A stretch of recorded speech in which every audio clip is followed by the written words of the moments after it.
Thoughts and action में आपका स्वागत है और हमारी आज की मूवी है साल 2026 की सबसे कंट्रोवर्शियल मूवी सिटीजन विजिलेंटी। तो ये कहानी शुरू होती है यूरोप के एक शहर से, जहां हम एक लेडी को अपने बच्चे के साथ शॉपिंग करते हुए देखते हैं। घर का कुछ सामान लेने के बाद जब ये दोनों अपने घर जा रहे होते हैं तब एक आदमी पीछे से आता है और उस लेडी के गले पे चाकू से हमला करता है।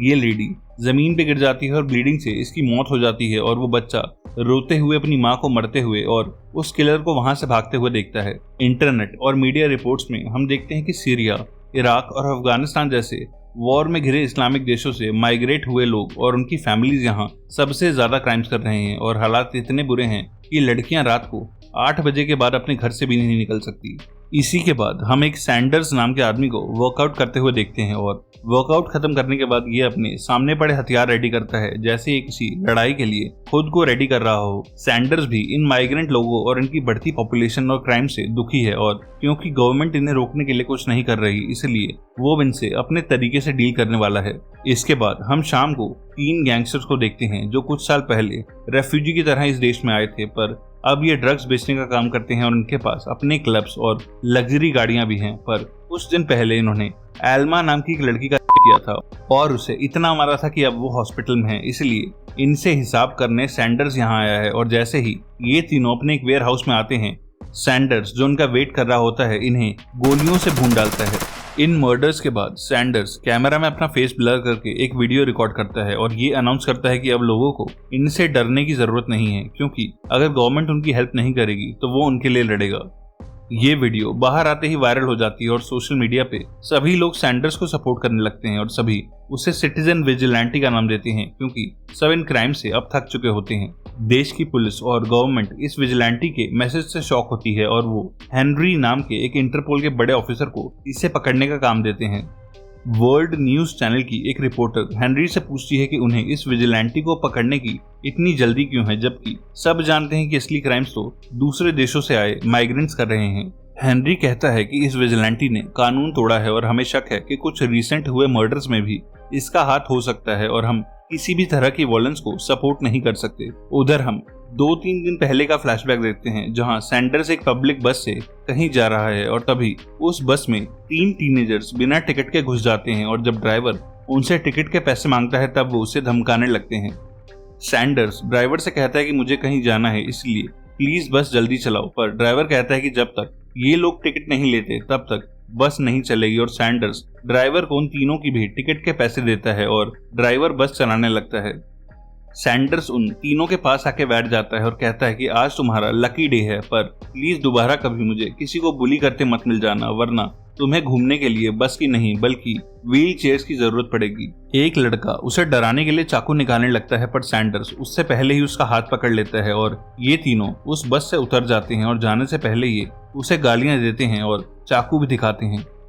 अपने स्टॉप पे उतर के सैंडर्स कुछ फूल लेके एक हॉस्पिटल में जाता है, जहां एक यंग लड़की एडमिट है जिसका नाम एल्मा होता है और कुछ दिनों पहले कुछ लड़कों ने एल्मा का करके उसे कार से कुचल के मरने के लिए छोड़ दिया था।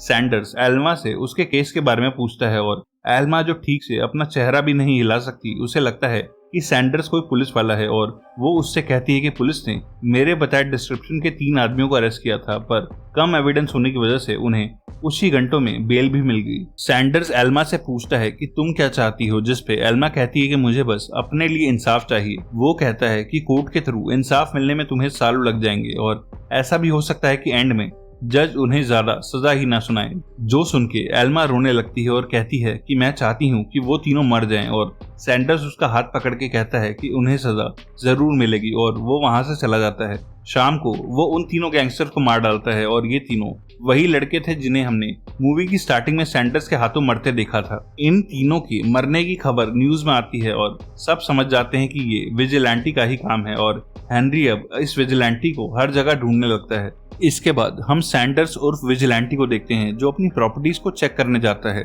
दरअसल सैंडर्स के पेरेंट्स बेहद अमीर लोग थे जिनकी डेथ के बाद वो सारी वेल्थ का अकेला मालिक है और उसे अपनी इन सारी प्रॉपर्टीज के लिए सिर्फ रेंट में ही हर महीने $2 मिलियन मिलते हैं, पर इतना पैसा होने के बाद भी ये कभी शो ऑफ नहीं करता। सैंडर्स के अपने कुछ होटल्स और क्लब भी होते हैं और ऐसे ही एक क्लब में एक दिन हेनरी ऑफिस के बाद ड्रिंक करने आता है। हेनरी को नहीं पता होता कि सैंडर्स ही विजिलेंटी है, पर इत्तेफाक से उसे सैंडर्स पर डाउट हो जाता है। दरअसल दो लड़के दो टीनेज लड़कियों के साथ ड्रिंक कर रहे होते हैं जिनकी इंटेंशंस सैंडर्स को ठीक नहीं लगती, और जब वो दोनों लड़कियां वॉशरूम यूज करने जाती हैं तब ये लड़के उन दोनों की ड्रिंक्स में नींद की दवाइयां मिला देते हैं। सैंडर्स उन लड़कों की टेबल पर जाता है और कहता है कि तुम्हारे साथ डेट पे आई उन दो लड़कियों के साथ कोई वॉशरूम के सामने बदतमीजी कर रहा है, और जब ये दोनों वहां जाते हैं तब सैंडर्स लड़कियों की ड्रिंक्स इन दोनों की ड्रिंक के साथ स्विच कर देता है। थोड़ी देर बाद ये चारों वापस आके ड्रिंक करने लगते हैं, और जब वो दोनों लड़के दवाई वाली ड्रिंक्स पी के बेहोश होने लगते हैं तब सैंडर्स उनकी टेबल पे आता है और उन दोनों लड़कियों से कहता है कि ये लड़के तुम्हें ऐसे ही बेहोश करके तुम्हारे साथ गलत करने वाले थे, इसलिए मैंने ड्रिंक्स बदल दी और दोबारा इन लड़कों से कभी मत मिलना, और वो लड़कियां क्लब से बाहर चली जाती हैं। हेनरी दूर से ये सब देखता है और उसे लगता है कि विजिलेंटी और सैंडर्स के एक्शन बेहद सिमिलर हैं, इसीलिए वो एक डीएनए सैंपल के लिए वो ग्लास उठा लेता है जिसमें सैंडर्स कुछ देर पहले ड्रिंक कर रहा था। हेनरी सैंडर्स के बारे में सब पता करता है, पर उसे किसी भी क्रिमिनल एक्ट का कोई सबूत नहीं मिलता, और ना ही उसके पास कोई ऐसा विटनेस होता है जिसने सैंडर्स को किसी माइग्रेंट के ऊपर अटैक करते देखा हो।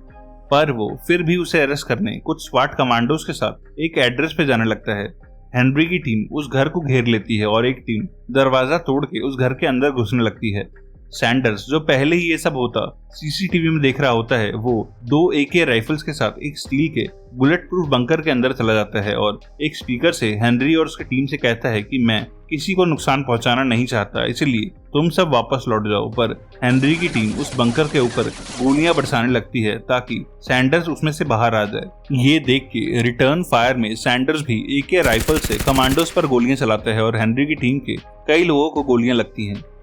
इसके बाद सैंडर्स बंकर में बनाए हुए एक सीक्रेट टनल से बाहर निकल जाता है और एक बार में जाके ड्रिंक पीने लगता है, और उसे समझ नहीं आता कि पुलिस वाले और हेनरी उसके घर तक कैसे पहुंचे। उधर हेनरी और उसकी टीम अभी भी सैंडर्स के घर पर ही होते हैं और वो अंदर आके अपने कई कमांडोज को मरा हुआ देखता है और उसे विजिलेंटी पे बेहद गुस्सा आता है। वो बाकी कमांडोज को उस बंकर को काट के खोलने के लिए बोलता है क्योंकि उसे लगता है कि सैंडर्स अभी भी अंदर ही होगा, और कमांडोज एक मेटल के कटर से उस बंकर को काटने लगते हैं। बंकर के खुलने पर वो देखते हैं कि उसमें कोई नहीं है और हेनरी अपनी टीम को उसी अंडरग्राउंड टनल के अंदर जाने को बोलता है, पर टनल की एंट्री पे ही एक बॉम्ब लगा होता है और कमांडोज के अंदर घुसते ही एक तेज धमाका होता है जिसमें फिर से कई स्वाट यूनिट के मेंबर्स मारे जाते हैं और हेनरी भी इस ब्लास्ट में बुरी तरह इंजर्ड होता है। हेनरी का ये पूरा असॉल्ट बुरी तरह फेल हो जाता है क्योंकि ना ही किसी ने सैंडर्स को फायरिंग करते देखा और ना ही उन्हें उसका डीएनए यहाँ मिला। साथ ही सैंडर्स की कंपनी ने एक महीने पहले ही ये प्रॉपर्टी किसी एमएनसी को बेच दी थी, जिसका मतलब ये घर भी अब उसके नाम पे नहीं है और लीगली वो सैंडर्स का कुछ नहीं बिगाड़ सकते, इसलिए वो ये इन्वेस्टिगेशन बंद कर देते हैं। नेक्स्ट सीन में हम एक पार्क का सीन देखते हैं जिसमें वही तीनों टीनेजर्स एक लड़के को बुली कर रहे होते हैं जो सैंडर्स को बस में मिले थे। वो उस लड़के का फोन और स्कूल बैग छीन लेते हैं और तभी सैंडर्स जो उसी पार्क से गुजर रहा होता है वहां आ जाता है। वो टेजर से उन्हें शॉक देके जमीन पे गिरा देता है और उस लड़के को उसका फोन देके उसे वहां से भगा देता है। इसके बाद सैंडर्स उन्हें याद दिलाता है कि उसने कुछ दिन पहले उन्हें बस में क्या कहा था और वो किक्स मार मार के एक लड़की की रिस्ट और दूसरे की पैर की हड्डी तोड़ डालता है और उसी पार्क में उन्हें छोड़ के वहां से चला जाता है। नेक्स्ट मॉर्निंग सैंडर्स एक घर का डोर नॉक करता है और एक आदमी उसके लिए दरवाजा खोलता है जिसकी 14 साल की बेटी के साथ यूसुफ नाम के एक लड़के और उसके 6 दोस्तों ने किया था और कोर्ट से उन सबको बेल मिल चुकी है। सैंडर्स उस बच्ची से भी वही क्वेश्चंस पूछता है जो उसने हॉस्पिटल जाके एल्मा से पूछा था और वो बच्ची कहती है कि मुझे जस्टिस नहीं मिला। उस बच्ची का फादर सैंडर्स से कहता है कि जज ने उनमें से एक लड़के को भी सजा नहीं सुनाई क्योंकि वो सभी 18 की एज से कम है और जज ने ये भी कहा कि उन्हें जेल या फाइन की नहीं बल्कि काउंसलिंग की जरूरत है। और सैंडर्स उनसे कहता है कि उन लड़कों को उनके किए हुए क्राइम की सजा जरूर मिलेगी। इसके बाद हम सैंडर्स को पुलिस यूनिफॉर्म में एक कोर्ट के बाहर देखते हैं जो एक जज से कहता है कि मुझे आपकी सेफ्टी के लिए आपका ड्राइवर बना के असाइन किया गया है, पर जज के ये कंफर्म करने से पहले ही सैंडर्स उसे एक नशे का इंजेक्शन लगा देता है और कार में बिठा के अपने साथ ले जाता है। ये वही जज होता है जिसने सारे एविडेंस होने के बाद भी उस 14 साल की बच्ची के अगेंस्ट फैसला सुनाया था और मीडिया में ये भी कहा था कि दूसरी कंट्री से आए लोगों को हमारे देशों में एडजस्ट होने में टाइम लगेगा और इन्हें जेल भेजने की जगह हमें इनकी मेंटल हेल्थ की काउंसलिंग करानी चाहिए।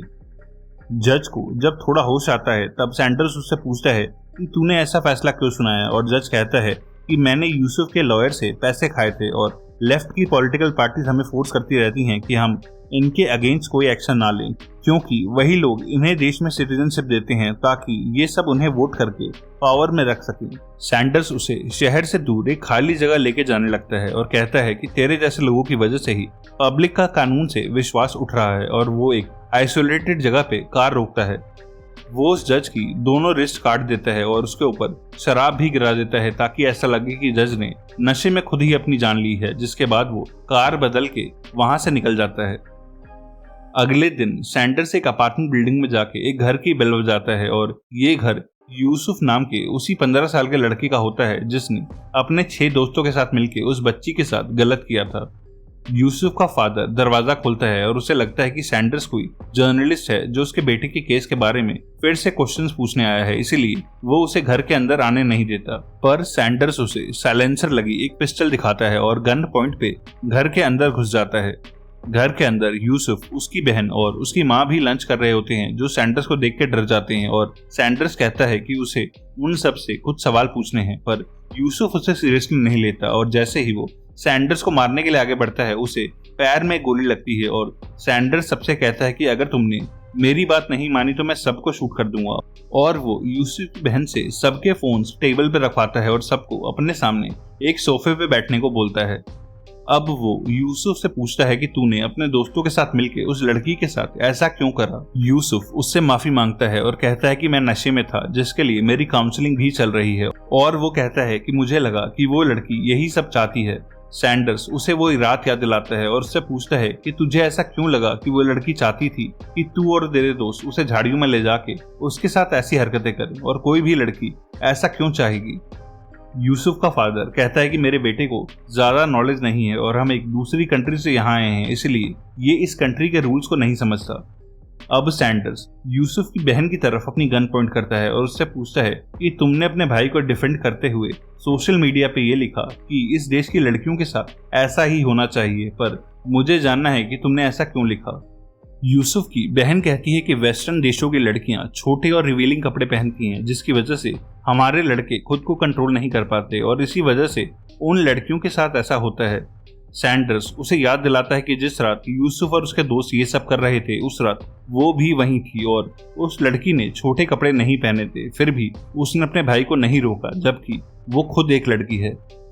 वो यूसुफ के फादर पे अपनी गन पॉइंट करता है और पूछता है कि तुम अपने बच्चों को ये क्या वैल्यूज दे रहे हो, और अगर यूरोप और वेस्टर्न कंट्रीज के लोग बुरे हैं या तुम्हारे रिलीजन या वैल्यूज के अकॉर्डिंग नहीं रहते, तो तुम लाखों के नंबर्स में अपनी फैमिलीज के साथ यहाँ क्यों आते हो। यूसुफ का फादर कहता है कि हमारी कंट्रीज वॉर की वजह से स्टेबल नहीं है, इसलिए हम बेटर लाइफ के लिए यहाँ आते हैं। पर सैंडर्स उससे कहता है कि जिन देशों में तुम आ रहे हो वो डेमोक्रेसी से चलता है, ना कि तुम्हारे रिलीजन से। वो यूसुफ से कहता है कि अपने उन सभी 6 दोस्तों को कॉल करके यहाँ बुला और उनसे बोल कि तेरे पास केस के बारे में कोई नई इन्फॉर्मेशन है। यूसुफ जब इसके लिए मना करता है, तब सैंडर्स अपनी गन उस पर पॉइंट करता है और वो नंबर डायल करके सबसे वैसा ही कहता है। थोड़ी देर के बाद घर की बेल बजती है और सैंडर्स यूसुफ की बहन को दरवाजा खोलने को भेजता है, और जैसे ही यूसुफ के 2 फ्रेंड्स उसके घर के अंदर आते हैं, सैंडर्स उन्हें शूट करके मार गिराता है। इसके तुरंत बाद वो यूसुफ, उसके पेरेंट्स और उसकी बड़ी बहन को भी शूट करके मार डालता है और वो पेशेंटली उसके बाकी दोस्तों के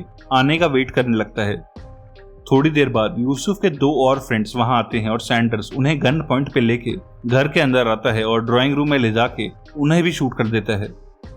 इन दी एंड यूसुफ के आखिरी 2 फ्रेंड्स उसके घर आते हैं और सैंडर्स एक वॉल के पीछे छुप जाता है, और जैसे ही वो लोग अंदर आके सारी लाशें देखते हैं, सैंडर्स पीछे से आके उन्हें भी शूट कर देता है और इसी के साथ उस विक्टिम बच्ची का बदला पूरा होता है और सैंडर्स वहां से चला जाता है। सैंडर्स हेनरी को कॉल करता है, जो इस वक्त ब्लास्ट की वजह से हॉस्पिटल में होता है, और कहता है कि मुझे अफसोस है कि तुम और तुम्हारे आदमी इसमें हर्ट हुए, पर जो भी मेरे रास्ते में आएगा उसका यही हाल होगा, क्योंकि गवर्नमेंट ने माइग्रेंट्स के चक्कर में आम सिटीजन के बारे में सोचना छोड़ दिया है। वो हेनरी से कहता है कि तुम प्राइम मिनिस्टर तक मेरा एक मैसेज पहुंचा दो और कहो कि देश के लोग इस टेक ओवर को अब नहीं सहेंगे और जल्दी से अपना लीगल सिस्टम ठीक कर लो, वरना मेरे जैसे और लोग भी खड़े होंगे और ये वॉयलेंस अब वन साइडेड नहीं रहेगी। और वो फोन काट देता है। इन दी एंड वो बच्ची अपने फादर के साथ टीवी पे न्यूज देखती है जिसमें किसी ने यूसुफ समेत उन सभी लड़कों को मार दिया जिन्होंने उसके साथ गलत किया था, और वो समझ जाती है कि ये विजिलेंटी नहीं किया है, और ये न्यूज देख के